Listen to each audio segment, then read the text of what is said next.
Hello friends, good morning. দেখো, আজকে আমাদের সান স্কুল থেকে আসার পথে দেখেছিল তালশাঁস উঠেছে, তাই খাবে জেদ ধরেছে। কান্নাকাটি কি, তাই দাদু নাতির জেদ পূরণ করতে তালশাঁস নিয়ে এসছে। এই যে তালশাঁস দেখে তার খুব আনন্দ, এই তালশাঁস খাবে, তাই তালশাঁস কাটা চলছে, কিন্তু কাটতে আর কেউ পারে না, মানে দোকানের মতন কেটে বের করার আর কারোর কেউ পারছে না, তাই এখানে কাটাকাটি চলছে। দেখো তোমরা কিভাবে কাটা হচ্ছে। আর সে তালশাঁস নিয়ে খালি এদিক সেদিক ঘুরছে, খাবে, কিন্তু খাওয়ার হলো না আর। মানে তালশাঁসগুলো এত নরম যে জল, মানে বের করাই যাচ্ছে না, এতটা জল। মানে আর একটু শক্ত হলে ঠিক ছিল, খাওয়া যেত। তাই কাটাকাটি চলছে। বাটি নিয়ে একটা, এবার ছুরি কাটা বাটি নিয়ে একটা কেটে যাচ্ছে। কাটার জন্য অস্থির আমাদের শানবাবু, কাটার জন্য অস্থির। হাতে বসে যাবে, খেতে পারেনি।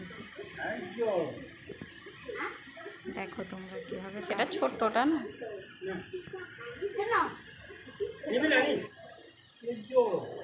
সেটা ছোট্টটা।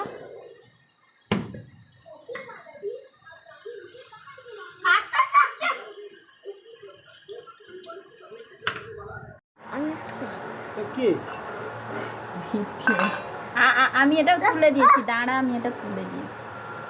এবার আমি এটা করবো। আমি এখানে না জল আছে, জলের জল। নে না বেনে না ধুই, এগুলো ধোয়া হবে না, এগুলো ধোয়া হবে, পরিষ্কার। এগুলো ধোয়া হবে না, না হবে না। এগুলো কি নোংরা হচ্ছে নাকি? দাঁড়া, এটা এর ভিতর তারা গাছ। হ্যাঁ কর, উপরে দিকে হ্যাঁ কর, তুই কি ভাবছিস যে হরর করে পড়ে যাবে? হ্যাঁ কর।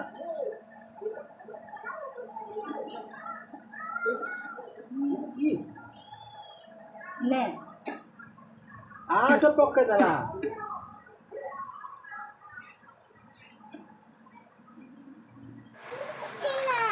সিলোড়া নয়, সেইটা দে, সেইটা দে, মার দে, আমাকে দে।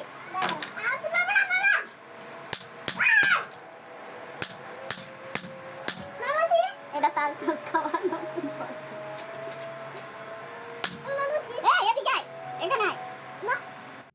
তো দেখলে একটু তালশাঁস খাওয়ার জন্য কত রকমের পদ্ধতি দিয়ে কাটতে হচ্ছে, নষ্ট হয়ে যাচ্ছে সব। হাতুড়ি, ইট, শিলনোড়া, কাতান, ছুরি, এত যন্ত্রপাতি নিয়ে কেউ তালশাঁস কাটতে বসে? আমাদের তালশাঁস খাওয়া দেখলে মানুষ পাগল হয়ে যাবে। কিন্তু সব তালশাঁসগুলো নষ্ট হয়ে গেছে, আসলে জলের মতো, তো আর একটু শক্ত হলে ভালো হতো। এই হাতুড়ি নিয়ে আসছে, ইট নিয়ে আসছে, শিলনোড়া নিয়ে আসছে, কিছুতেই আর কাটতে পারছে না।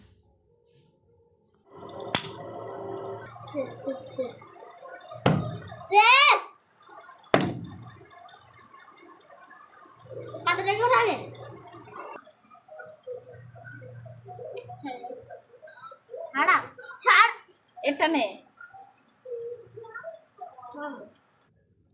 দেখো, শেষ পর্যন্ত শেষমেশ তালশাঁস একটা গোটা বের করা হয়েছে, অনেক কষ্টের ফল বেরিয়েছে, তাই সেটাকে সে খাবে। খাচ্ছে কিভাবে দেখো, কিন্তু বেরোলো ঠিকই, কিন্তু তাকে ছাড়ানো আর গেল না, এত নরম, ছাড়াতে যেতেই ভেঙে যাচ্ছে, তাই সে ভেঙে ভেঙেই শেষে খাচ্ছে। কি করার, আর খেতে তো হবে, মনের মতো না হলে আর। ঠিক আছে, তোমরা ভিডিওটাকে ভালো লাগলে লাইক করে দিও। বাই।